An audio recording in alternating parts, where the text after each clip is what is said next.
My name is Jody Sindelar, and I'm reporting on two methods to estimate parameters of the impact of flavor bans on e-cigarettes and cigarettes. And one is a discrete choice experiment, which is conducted with a series of papers we have with a number of co-authors that are listed here. And then the other approach is a newer one we've used before, but not looking at flavor bans, is a quasi-experimental approach. And that is with collaborators at UMich, and that's Raphael, and Jamie Tam, who's our carryover person who was at Michigan and now is at Yale, and then John Buckle and Relitza at Yale. So as I said, there's two types of approaches I'm going to talk about: this discrete choice experiment, and I'll use an example from our previous work, and the quasi-experimental studies examining real-world policy changes. And this is allowed now because states have actually made changes, implemented flavor bans. So we'll examine the population response to policies that are implemented. And this is ongoing, new and ongoing research. So we don't have results from that, but instead I'll just show you or explain to you what we're doing. So these are just some examples of the work we've done in the past, largely, but not only on discrete choice experiments, but all on tobacco. I want to acknowledge and thank our funders. And actually, I'm not sure that's completed. Okay, I want to thank our funders and give you a little bit of background, which I think you all know, but just to make sure that we're all on the same page, that we're interested in looking at the federal bans on flavors that can be implemented by the FDA now, because they have a regulatory power over e-cigarettes and other tobacco products. And they got regulatory control or authority in 2016. And so their goal is to improve public health, so they need to consider substitutability. So if you impose a ban on menthol cigarettes and people move to e-cigarettes, that could be considered good or bad. But if you impose a ban on flavored e-cigarettes and they move to cigarettes, that could be considered adverse to public health. So we examined that, and the FDA has begun to use its pre-market approval, which some people call a flavor ban, but it's not quite the same. So we're going to talk about flavor bans, but acknowledge the fact that the FDA has begun to use its pre-market approval. And we'll also talk about states and localities. That's via real-world data, and we'll consider the fact that Tobacco 21 has been implemented by some states and at the federal level as well. So to start with the research that we've done in the past and the discrete choice experiment, this is a discrete choice experiment, or DCE paper, which is an example of methods we've used across multiple papers. So I'm presenting this as an example of how a discrete choice experiment can be developed, implemented, analyzed, and also used to understand parameters and make policy predictions. So the questions that we looked at in this particular paper that came out in 2018 is, what are the best sets of flavor bans on e-cigarettes? And then consider the impact of the bans on both vaping and smoking. And then we can also talk about banning menthol in combustible cigarettes. So we asked, what's the best ban? Should we ban all flavors in e-cigarettes, ban only menthol, ban menthol in combustible cigarettes, or maintain the status quo?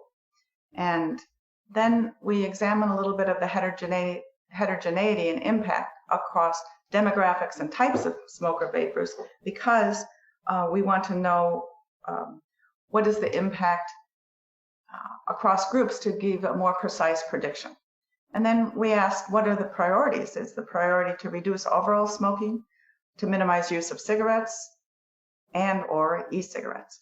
And this is a study that is for adult smokers 18 and older, but we did a similar study for focusing on a bigger sample for the 18 to 22, but I'm only using this particular study as an example. So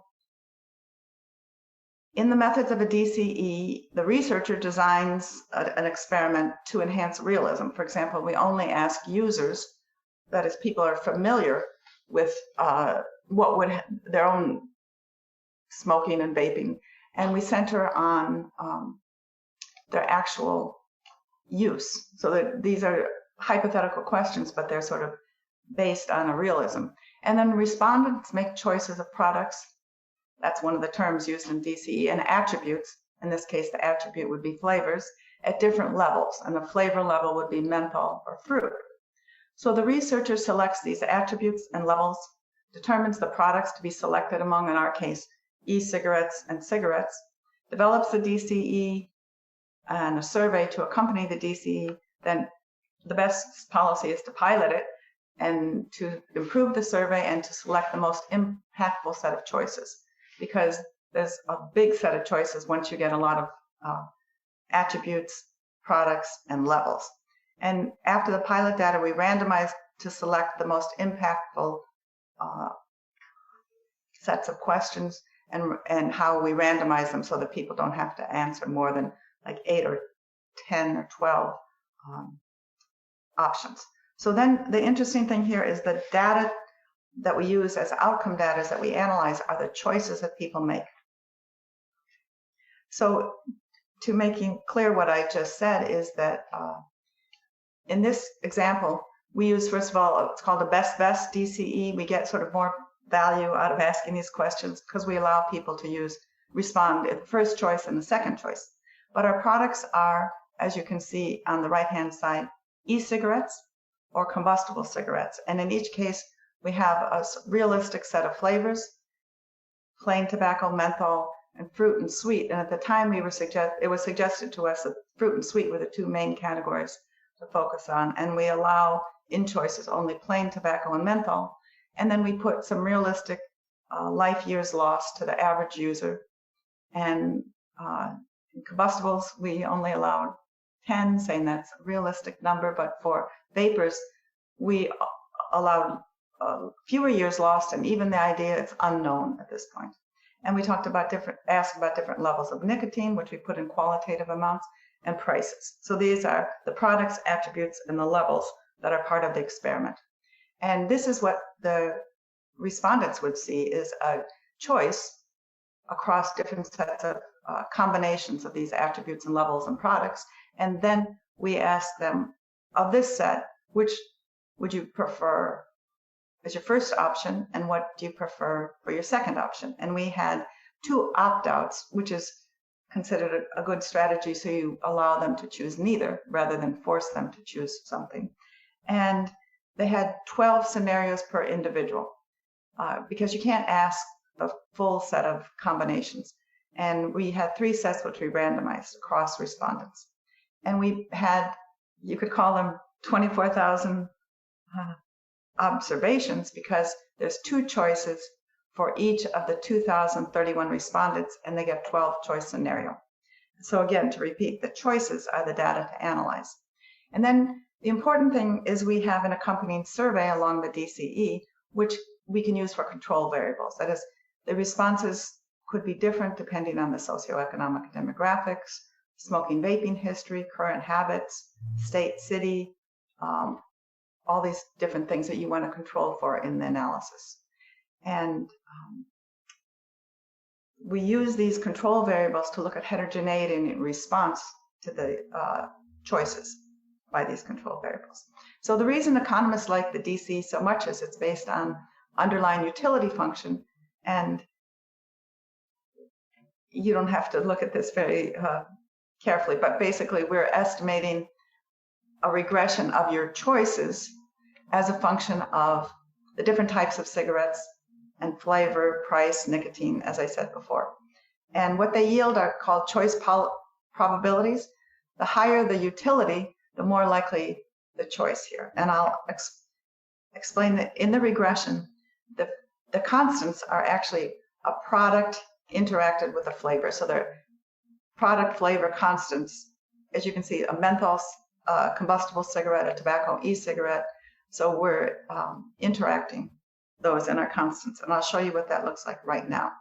So here is what we would estimate it, which are these constant menthol combustible cigarettes, and the omitted category is tobacco, cigarette. So you can see that for this sample, everyone prefers this is a sample of, actually I should think, of smokers, I think, and everyone prefers their tobacco cigarette to any other alternatives. And of course, they don't like high price. They prefer a medium level of nicotine. And of course, they want a healthier tobacco product. So to understand heterogeneity, I'm not going to show any results on this or even explain it in detail because it takes a little bit of time. But what we do is we interact the flavor product constant with socioeconomic demographics. So we can understand how, for example, a woman might have a different set of preferences than a man, or a dual smoker might have a different, dual user would be different than a smoker only. And we use these to improve the impact, so we don't have to assume everyone has the same set of utility functions and interactions. So the key policy part is that we use these results to predict the percentage of the population that selects each cigarette type or none. And these choice probabilities sum to 1. So that it's important to notice that they're not quantities, how many cigarettes did you smoke a day, but what's your product choice. And these choice probabilities are also called choice shares. So it's the percentage of the time that, for example, e-cigarettes are selected out of all these options. And then we use these to make predictions under alternative flavor regulatory bans. And we compare that to the status quo. And the current status quo, when this article was published, was current as of 2018. I picked this article because it gives you the best implications or best ability to understand how this can be useful for policy. So here's what we did. We said, what's the current policy in the United States? And that's 2018. And that is, reading across the row, is that in combustible cigarettes, menthol is allowed, fruit and sweets are banned, and in e-cigarettes, all kinds of flavors are allowed. But then we said, well, what would be some alternative regulatory options? Alternative 1 would be ban all flavors. 2 would be ban everything, but keep menthol in e-cigarettes. Or you could, alternative 3, ban all combustible flavors, but allow e-cigarette flavors. And then I'm not going to go through all of these, but we have all these different alternatives, and we can make a prediction about what would be the impact of these alternative bans. So when we do the predictions, what we find is that it's a set of menus. So the question would be, what would be the goal of the FDA? They could want to minimize the amount of smokers. So the best way, if you look at this green area, if you wanted to minimize the amount of smoking going on in the population, you would ban menthol in combustibles. However, if you wanted to maximize the amount of selection of nothing, that no tobacco product, then you would ban all non-tobacco flavored products. And that's the right-hand column, last row, which is 5.2. So you would increase the percentage of the population that picked no tobacco product by 5% there. It's just random that they both are 5.2. There's nothing, I didn't make a mistake. It's just happened to be that way. But an interesting thing is most of the regulatory policies are about banning e-cigarette flavors, and that's what's happening in states. So what we find is if your goal was really to minimize the amount of combustible cigarettes, then banning e-cigarette flavors only would be the worst you could do. That will increase cigarette consumption because people are moving away from e-cigarette consumption. As you can see, in the ban e-cigarette flavor, reading across the row, you find that e-cigarettes use has declined, but c-cigarette choices have increased. So this is just to demonstrate the importance of these results for policy predictions. And you use a discrete choice experiment when you don't actually have real world data to evaluate. So we chose the discrete choice experiment prior to real world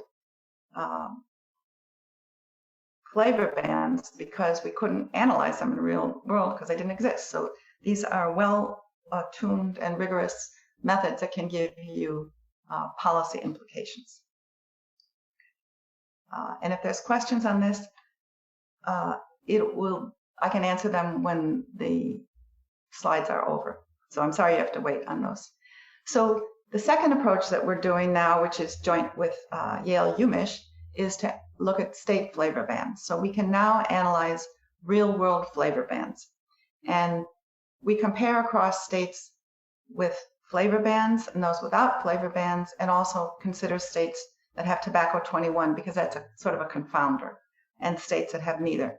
And I mentioned later, we are well aware that at the federal level, there's now a tobacco 21 ban. So we have to calculate that in when we do a real world assessment of what is the impact of a flavor ban on smoking and vaping.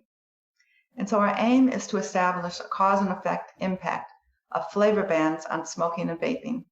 And we look at pre-post ban outcome through our survey, which I'll explain soon. And then we consider the fact that the policy change is exogenous to the smoker and the vapor. So that's what gives the causal effect. That is, the respondent is responding to this exogenous ban. And then the way we get our data, if there were excellent data that could get what we need, we could have used existing data, but we felt that the surveys that are available wouldn't be suitable for our endeavor here. So we do a survey of smokers and separately of vapors and compare the change in use. I'll explain the timing a little bit later. And we compare the changes in states with and without a flavor ban. So we're doing this because there's no flavor ban really at the federal level to examine. There's no ban on menthol and cigarettes, and it's difficult to assess the pre-authority approval approach that the FDA is now using. And we use the estimates of the impact on states to suggest impacts of the federal policies, what they might be. And here our team is, Raphael and I are the co-PIs, and again, we have our set of investigators. And the question is how to identify and measure the pre-post change through survey questions. Because we're implementing these two surveys, one of smokers, one of vapors. And the state flavor bans occurred mainly prior to Thanksgiving 2019. And we use this as a prompt to help the sample report how much they were smoking then, and then ask how much they're smoking or vaping now. And along the way, we asked if the respondent had noticed an inability to buy flavored products. And this is, we know which state they live, we know if the flavor ban was passed, but we actually don't know if they noticed them because they might have been, so for example, not vaping at the time. They could have, or not smoking at the time. And then we ask if they noticed, how did they change in response to this and why? Because they could have changed if they're under 21 because they couldn't buy any kind of tobacco product if it was enforced well versus the flavor ban. So we're trying to gather our outcome data through this survey. And our outcome data is a change pre-post the date of the law when it's passed or when they noticed it. We don't know exactly when they noticed it, but we want to know if they noticed and responded. So we compare outcome for the states in which the ban was passed versus those that didn't have a ban passed. We can also, by the method we're doing, pick up some bans that could occur, for example, in cities in California, because we're asking everyone if they notice a change in their ability to buy flavored products.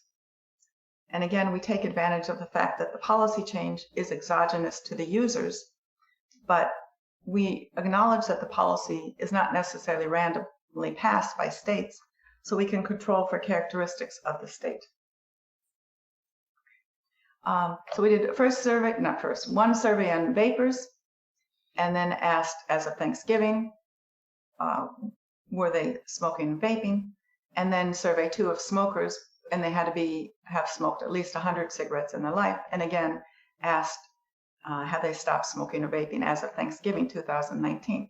We know that Massachusetts is the only state that has passed a menthol ban on cigarettes. California tried to, and it was delayed, and a few other states have tried, but our data on the people who responded to the menthol ban come only from Massachusetts.